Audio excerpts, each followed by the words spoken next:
우리 새벽이니까 살짝 좌우로 한 주간 수고하셨습니다. 인사 좀 하세요. 한 주간 수고하셨습니다. 고난 주간 실질적으로 하루 새벽 나왔는데 끝까지 잘 감당할 수 있기를 바랍니다. 오늘은 이제 겟세마네 동산 이후에 주님이 드디어 본격적으로 붙잡혀가는 장면입니다. 이 장면을 사복음서가 다 기록하면서 굉장히 미세한 부분까지 설명을 했어요. 그러면 이 체포되는 현장의 기록이 갖는 의미가 무엇인지를 우리는 정확히 좀 알 필요가 있는데, 여기 한 세 종류의 제자들이 등장을 합니다. 첫째는 유다가 등장을 하죠. 12제자 중에 사실 세상적 기준으로 볼 때 유다가 가장 나름 쓸만한 제자였습니다. 배움도 그랬고 배경도 그랬고. 그런데 늘 우리의 기대는 깨지죠. 세상적 기준으로 기대를 가지면 깨집니다.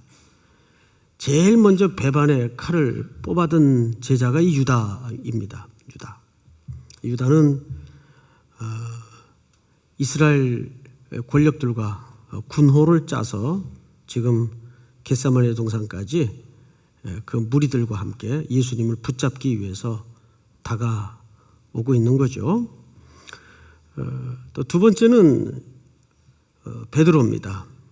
여긴 베드로라고 정확히 나와 있지는 않지만 대제사장의 종 말고의 귀를, 말고라는 표현은 다른 복음서에 등장을 하죠. 그리고 누가복음에는 그 말고에 떨어진 귀를 예수님이 만지셔서 고쳐주시는 그런 기록이 이렇게 복합적으로 조합되어 있습니다. 자, 그러면 베드로는 왜 갑자기 칼을 빼어들었을까? 그 베드로의 칼을 이제 그림으로 한번 보니까 준비는 못했는데 그게 진짜 베드로의 칼인지 아닌지는 모르겠어요. 이게 그렇게 길지 않더라고요. 이게 짤뚝해요, 그냥. 그 칼을 빼어서 머리를 치려고 그러다가 빗 맞았나요? 어쨌든 귀를 떨어뜨렸습니다. 그리고 이제 또 한 제자는 56절에 보면 이에 제자들이 다 예수를 버리고 도망하니라 이렇게 돼 있어요. 그러니까 좀 뚜렷하게 명시되어 있는 이름이 없어요. 근데 다른 복음서인 마가복음을 보면 이렇게 돼 있습니다. 한 청년이 혼니부를 두르고 도망했다라고 돼 있어요. 한 청년이, 이름을 밝히지 않죠. 그런데 그 청년은 아시는 대로 요한을 얘기합니다. 요한의 또 다른 이름이 뭐죠? 마가예요, 마가. 그러니까 마가가 자기 행적을 기록하면서 이름을 드러내기에는 좀 전라도 말로 거시기 했던 것 같아요. 그래서 그냥 한 청년이라는 표현으로 처리를 해버렸습니다. 근데 그 청년은 잘 아시는 대로 부잣집 아들 마가입니다. 마가. 요한이라고도 불리웠죠. 자, 여기 이제 우리가 한 가지 좀 특이점은 베드로가 말고의 귀를 떨어뜨렸어요. 그리고 누가복음에서는 예수님이 그 귀를 만지셔서 회복시켜 주셨습니다.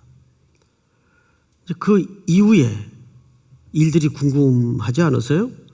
그 말고는 대제사장의 종으로 쫓아왔다가 그런 기적을 체험한 이후에 어떻게 됐을까? 예수님 쪽으로 옮겨서 예수님을 따랐나? 많은 문헌과 기록들을 보면 말고는 그냥 자기 길을 갔어요. 대제사장의 종으로서 그냥 그 길을 갔습니다. 뭘 얘기하냐 하면 사람이 기적을 겪는다고 달라지진 않아요. 영적인 문제이기 때문에 기적을 체험한다고 사람이 바뀌는 법도 없어요. 그러니까 은사주의가 허무한 것이 나중에 그런 결과를 손에 쥐어들기 때문입니다. 자, 우리는 이렇게 일련의 제자들의 거듭되는 실패의 현장을 또 봐요. 심지어 이 중에 베드로는 많은 제자들은 거의 다 중간에 그냥 흩어지고 도망가 버리고 말았는데 사실 마지막 재판서까지 쫓아갔던 인물은 누굽니까? 베드로예요. 그런데 베드로는 거기서 더 끔찍한 모습을 우리에게 보여주고 있죠. 맹세하고 저주하여 예수님을 아니라 부정합니다. 참 끔찍한 배반의 칼을 마지막으로 꽂아요. 자, 이게 뭘까 그 말이죠. 우리는 여기서 한 걸음 조금 더 들어가서 제자들의 이러한 실패는 어디서 왔는가? 그게 궁금해야 돼요. 아니 지금 1, 2년 따라다녔던 것도 아니고 지금 3년째, 만 3년째 접어들어 누구보다도 이분의 인격과 능력과 모든 것들을 가장 가까운 거리에서 체험했을 제자들인데 왜 이렇게 허망하게 끝이 나는가? 여기에는 매우 중요한 두 가지 이유가 있어요. 두 가지 이유. 한번 따라서 해볼까요? 기도의 실패는 사역의 실패로 이어진다. 이 앞에 무슨 현장이 기록되어 있습니까? 겟세마네 동산. 겟세마네라는 말은 기름틀이라는 의미인데 유착기라는 의미도 됩니다. 이게 짜다. 아마 예수님의 3년의 공적인 생애 속에 또 그 이전에도 가장 예수님의 전생애 속에 깊은 영적인 흔적과 경험이 녹아진 현장이라면 이 겟세마네 동산을 빠뜨릴 수가 없죠. 예수님 여전히 마찬가지로 마지막 잡히시기 전에 마지막으로 머물렀던 공간도 이 겟세마네입니다. 그런데 여기에서 제자들은 어떤 모습을 우리에게 보여주었습니까? 자, 몇 가지로 소개가 되는데 40절을 한번 볼까요? 제자들에게 오사 그 자는 것을 보시고 베드로에게 말씀하시되 너희가 나와 함께 1시간도 이렇게 깨어 있을 수 없더냐? 41절 시작. 마음에는 원이로되 육신이 약하도다 하시고. 우리 툭하면 많이 들은 말씀이죠. 마음은 원이로되 육신은 약하다. 자, 마음은까지는 우리가 이해를 쉽게 해요. 그런데 여기 과연 육신이 약하다라는 말은 무슨 뜻일 것 같습니까? 하루 종일 많은 일들을 겪고 고난 나머지 피곤하다는 얘기일까요? 또 43절을 볼까요? 다시 오사 보신즉 그들이 자니 이는 그들의 눈이 피곤함일러라. 피곤하다고 되어 있어요. 피곤하다고. 이 피곤이 갖는 의미도 육체의 어떤 그 격심한 노동의 과중과 스트레스의 쌓임 이런 것 때문에 누적된 어떤 생물학적인 상태를 얘기하는 걸까요? 히브리적 개념으로는 그런 뜻이 아닙니다. 또 누가복음에는 조금 더 특이하게 표현을 했는데 슬픔을 인하여 잠든 것을 보시고, 그러면 세 가지가 같은 개념이에요. 복음서 기자는 물론 다른 각도에서 제자들의 상태를 기록했죠. 자, 슬픔을 인하여, 또 마태는 피곤해서, 눈이 피곤해서, 그 다음에 또 예수님의 평가는 육신이 약하구나. 아유, 체력이 토끼 체력이구나. 그런 의미일까요? 그런 의미가 아니에요. 제가 이제 오랜 시간 청년들 데리고 새벽 기도를 이렇게 해보면 고시생들 데리고 새벽 기도를 해보잖아요.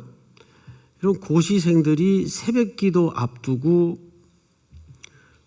보통 새벽 기도 앞두고가 아니라 시험 앞두고 보통 몇 시간 자는지 아세요?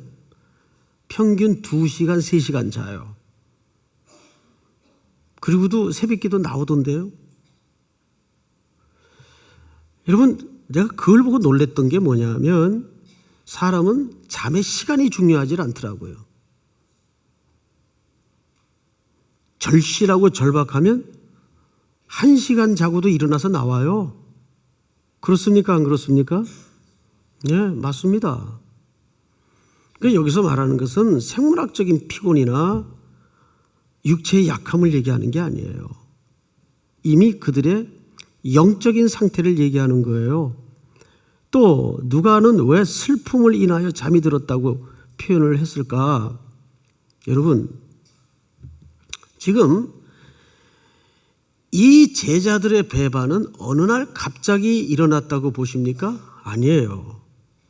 뭔가 지금 제자들은 점점 예수님의 마지막 십자가의 죽음이 다가오는 순간부터 뭔가 이상했어요. 뭐가 이상했을 것 같아요? 느낌이 이상하다. 왜 저렇게 불안한 말씀을 자꾸 하시지? 우리가 회복하고자 하는 왕국과 꿈꾸던 나라의 이상은 이런 게 아니잖아. 그 유다도 자꾸 들락달락 하더니 이상한 짓을 하고, 이건 못 느꼈을 것 같아요.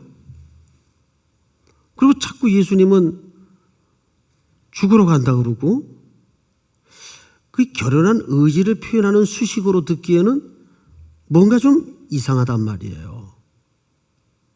이거 우리가 꿈꾸던 나라가 회복하고자 하는 왕국의 모습은 이런 모습이 아닌데,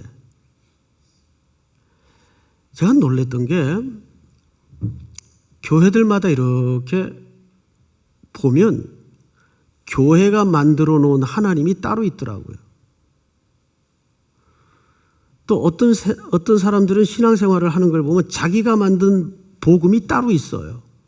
그걸 이제 보통 오복음서라 그래요. 마태복음, 마가복음, 누가복음, 요한복음, 내가복음. 오복음서. 자기 복음이 따로 있어요. 그 사람의 신앙생활의 내면을 들여다보면 자기가 만들어 놓은, 또 그 교회가 만들어 놓은 하나님이 따로 있더라고요. 말하자면 제자들의 의식 한복판에서 그게 자꾸 지금 무너져 가고 있는 거예요. 아니, 갑자기 예수님이 붙잡혀 가니까 야, 도망가자 그러고 도망갔을까요? 그러질 않죠. 결국 이거였구나. 무기력하게 체포되어 불법의 재판에 끌려나가는 스승의 모습을 보고 제자들은 다 도망가 버리고 말았어요. 그것은 하루아침에 만들어진 배반이 아니에요. 왜 겟세마네 동산에서 예수님이 그 제자들을 향해서 육신이 약하다, 눈이 피곤하구나, 또는 슬픔을 인하여 이런 표현을 왜 썼을까요? 이미 그들의 의식 한복판에서 서서히 이게 우리가 꿈꾸던 나라가 아니잖아. 우리 이루려고 이 선생님 쫓아다닌 거 아닌데 어쨌든 겟세마네 동산까지는 끌려왔어요. 근데 영적인 상태가 그러다 보니까 지금 하나님의 그 거룩한 구원의 역사에 집중이 안 되는 거죠. 어제 새벽에 우리 신고은 교수님이 고난주간 또 한날을 맡아서 말씀을 전하는 가운데 은혜를 받았던 게 뭐냐면 학교 사태를 말씀하셨어요. 우리 총신대학 좀 어렵죠? 이렇게 학교가 어려워지다 보니까 신기한 현상이 하나 나타나더라.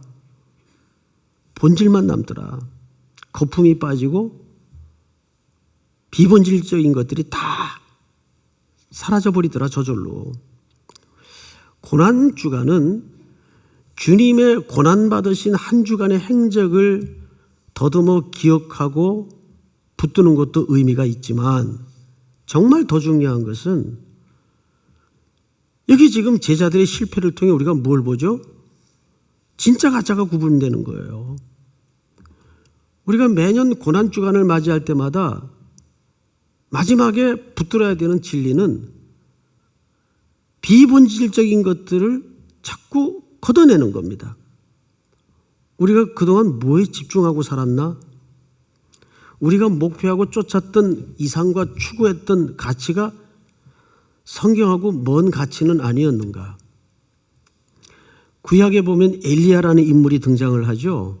여러분, 그가 850명의 우상 제사장들과 선지자들을 대상으로 갈멜산에서 놀라운 승리를 얻어내요.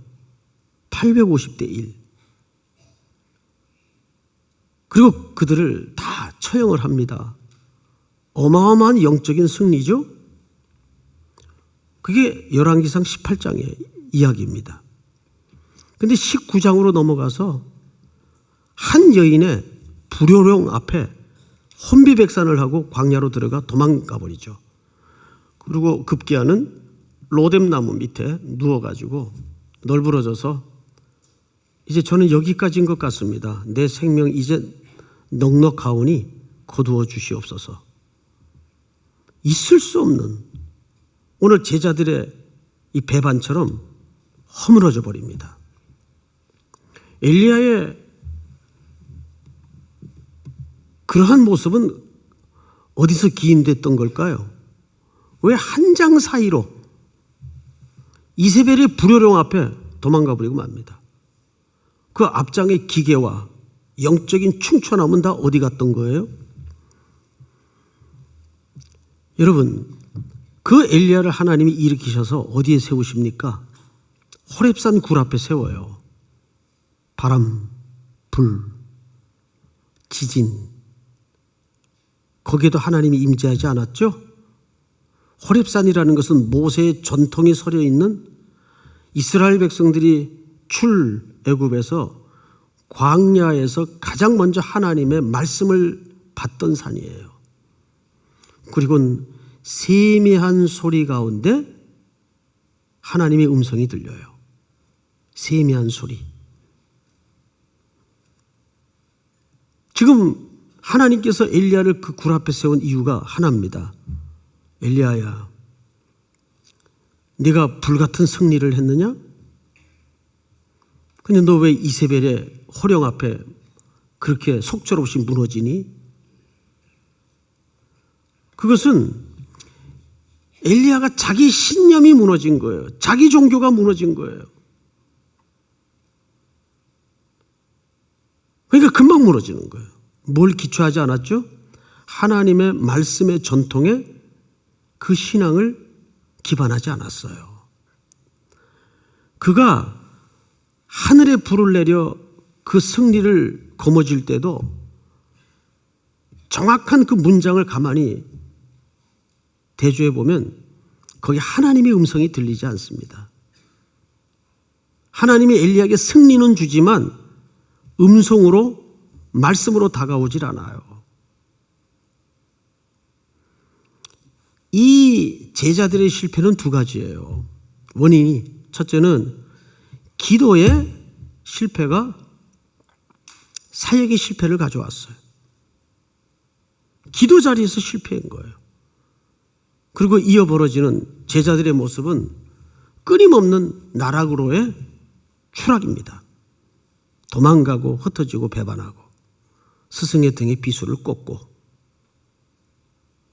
한 제자는 마지막 자리까지 찾아가서 그건을 빌려가면서 스승을 부인해요. 그런데 두 번째 이유가 뭐냐 하면 그들이 그렇게 무너질 수밖에 없었던 것은 계속해서 예수님이 말씀으로 그들을 가르쳤고 예수님이 꿈꾸던 나라에 대해서 설명했지만 알아듣질 못했어요. 귀가 없었어요. 들을 귀가 없는 거예요. 말고가 귀 잘린 모습처럼. 참 재밌죠? 놀랍게도 말고라는 말이 그 이름의 어원을 찾아보니까 왕이란 뜻이더라고요. 왕이 대제사장 종교 권력에 빌붙어서 부역하고 있어요. 종노릇하고 있다고요. 그리고 예수님은 뭐라고 증언하는가를 잘 보세요. 몇 절을 보시냐면 56절 다 같이 시작. 네, 이렇게 된 것은 예수님이 자기 의도대로 가시는 지금 행적과 글이 아니라 선지자의 말씀, 성경 말씀을 이루려 하심이라. 예수님은 철저하게 평생을 죽음의 순간까지도 성경을 이루려 하심이라. 그게 예수님의 삶의 방식이었어요. 내가 원함도 아니고 내 열망도 아니라 성경을 이루려 하심이라. 그리고 여러분 64절을 보세요. 64절 다 같이 시작.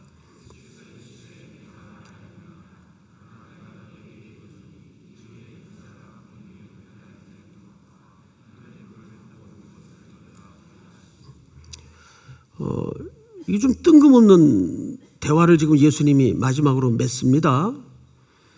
내용이 이렇습니다. 내가 너에게 이르노니 이후에 인자가 자신을 가리켜 말씀하신 거죠. 권능의 우편에 앉아 있는 것과 하늘 구름을 타고 오는 것을 너희가 보리라 하시니. 자, 여러분 이게 무슨 얘기냐면 예수님이 무슨 손오공 계열도 아니시고 구름을 타고 오신다는 말을 갑자기 왜 할까요? 이 말씀이 사실은 예수님의 말씀이 아니고 다니엘서의 예언이 어떻게 이루어지는가를 설명하고 싶었던 겁니다. 다니엘서를 한번 띄워주세요.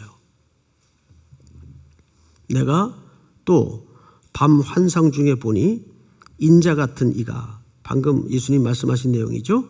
하늘 구름을 타고 와서 옛적부터 항상 계신 이에게 나아가 그 앞에 인도되매. 시작. 그에게 권사와 영광과 나라를 주고 모든 백성과 나라들과 다른 언어를 말하는 모든 자들이 그를 섬기게 하였으니 그의 권세는 소멸되지 아니하는 영원한 권세요 그의 나라는 멸망하지 아니할 것이니라. 이것이 바로 인자가 오셔서 이루실 주님이 꿈꾸시던 나라요 왕국입니다. 그에게 권세와 영광과 나라를 주고 모든 백성과 나라들과 다른 언어를 말하는 모든 자들이 그를 섬기게 하였으니 그의 권세는 소멸되지 아니하는 영원한 권세요 그의 나라는 멸망하지 아니할 것이니라. 이것이 인자가 오셔서 이루실 영적인 나라예요. 그런데 제자들은 첫째, 이 나라의 의미에 대해서 말귀를 못 알아들었고 기도의 자리에서 실패하니까 신념이, 자기 종교가 무너진 거예요. 그러면서 일순간에 다 거품처럼 사라져버리고 말았어요. 심지어는 예수님의 부활을 목격하고도 다 떠났습니다. 나중에는. 그렇죠? 다 고향으로 갔어요. 언제 그 사도들이, 제자들이 뒤집어지나요? 다메섹 언덕에서, 아니 엠마오로 가던 언덕에서 예수님에 의해 가슴이 뜨거워질 정도로 선지자의 글들이 풀어질 때 이게 그 얘기였구나.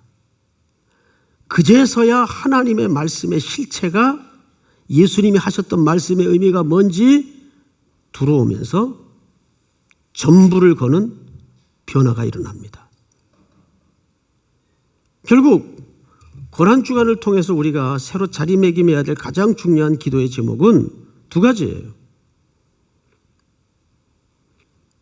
이 고난주간, 주님이 걸으신 한 주간의 묵상을 통해서 얼마나 아팠을까? 물론 아프셨죠. 중요한 것은 나와 우리 교회 공동체가 우리 자신이 본질이 아닌 것을 계속 걷어내고, 개혁의 진짜 정의는 뭐만 남는 거라 그랬죠? 예수만 남는 게 개혁이에요.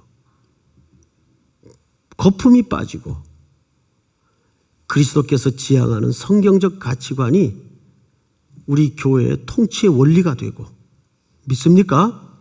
내 삶의 중요한 근거가 될 수 있는 본질로 집중할 수 있는 고난주간, 또 마지막 한 주간이 될 수 있기를 주님의 이름으로 축원하고 축복합니다.